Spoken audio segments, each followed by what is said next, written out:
பிரியமானவர்களே, இந்த நாள் உங்கள் அனைவருக்கும் இனிய நாளாக அமையட்டும்.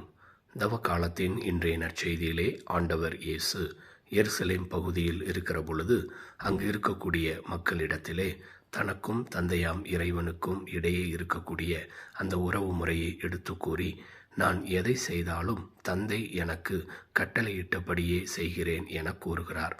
இதை கேட்கக்கூடிய பரிசேயர்கள் அவரை விமர்சனம் செய்கிறார்கள்.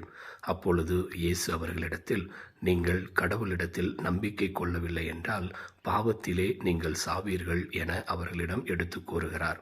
கடவுள் நம்பிக்கை என்பது மிக முக்கியமானது என்பதை ஆண்டவர் இயேசு இந்த நற்செய்தியின் வழியாக நமக்கு அறிவுறுத்துகிறார்.